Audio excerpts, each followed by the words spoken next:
Good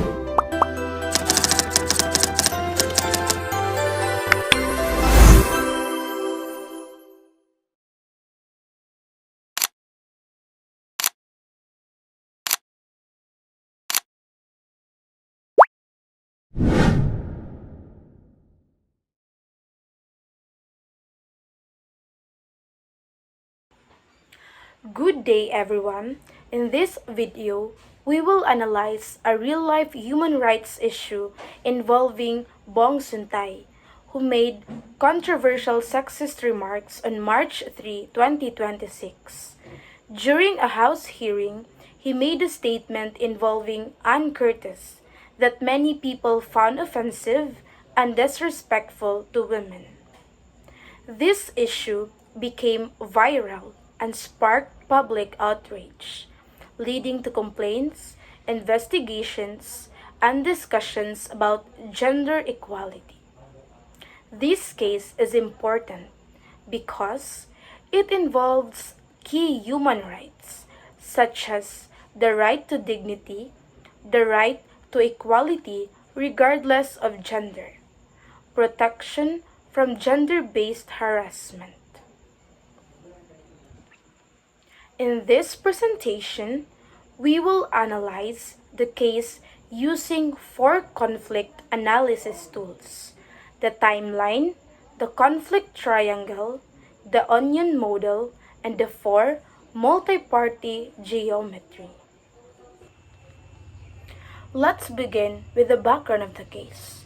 On March 3, 2026, during a formal congressional hearing, Bong Suntay used an analogy that included a sexual and objectifying reference to Ann Curtis while explaining his point.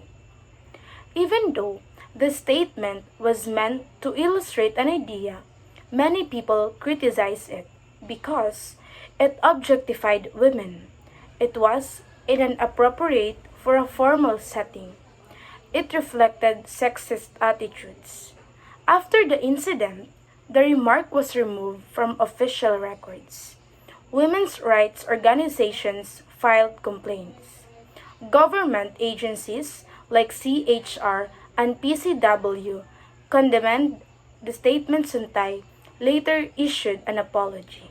However, he also said that he did not intend to offend anyone, which made some people feel that he did not fully understand the impact of his words. This shows that even if there is no intention to harm, the effect of the statement can still violate human rights. Now, let's examine the events using the timeline tool. March 3, 2026, Bong Suntay delivers the sexist remark during a House hearing. March 4, the clip spreads on social media and gains public attention.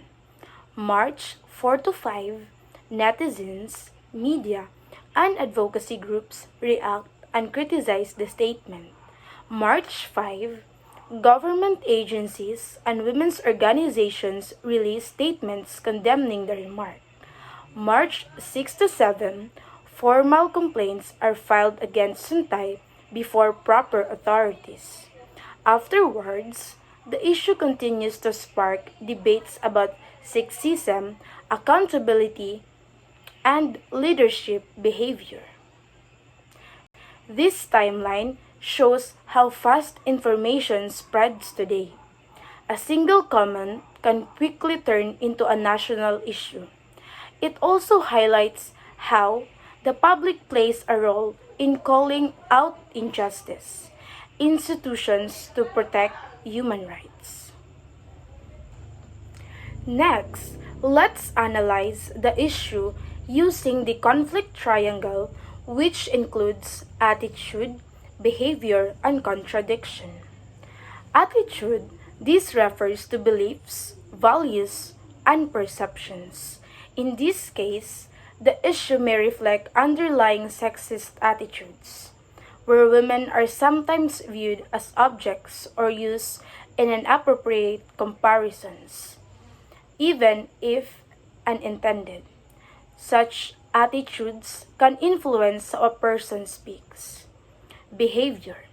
This refers to the actions taken.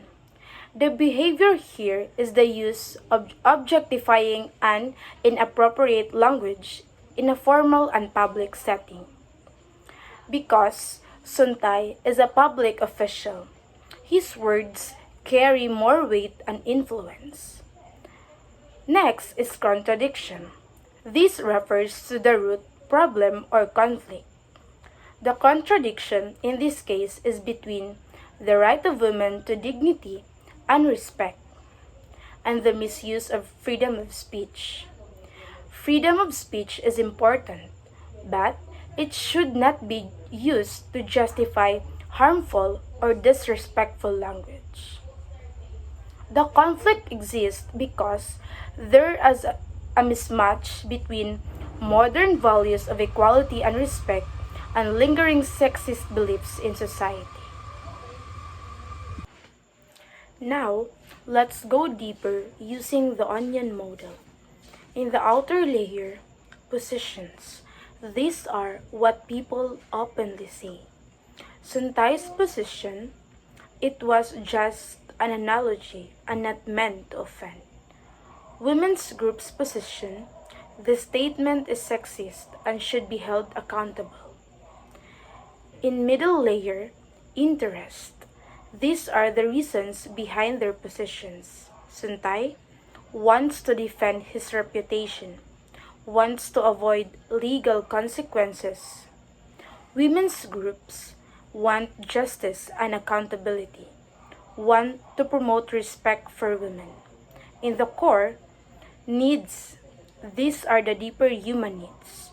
Women and society need respect, equality, safety from discrimination. Government institutions need public trust, ethical leadership. Now, let's identify all the parties involved. First, primary parties, Bong Suntay and Ann Curtis. Next, secondary parties, women's rights organizations, government agencies like CHR and PCW, House of Representatives. Third parties, the general public, social media users, and news media. This issue is not just between two people.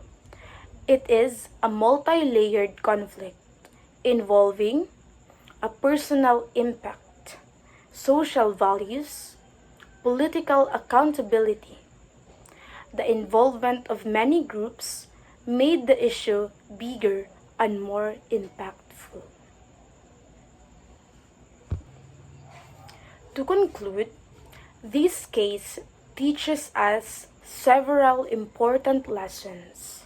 First, words matter, especially when spoken by leaders.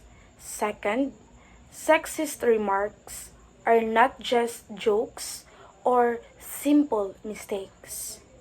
They can violate human rights by affecting a person's dignity and reinforcing inequality. Third, accountability is essential. Public officials must be responsible for their actions and statements. Most importantly, respect for women is not optional. It is a basic human right. As individuals, we should think before we speak, promote equality, stand against discrimination, because in the end, human rights begin with how we treat one another. And that's all. Thank you for listening. This is Elizabeth Ruiz Aquilino Franciscetti.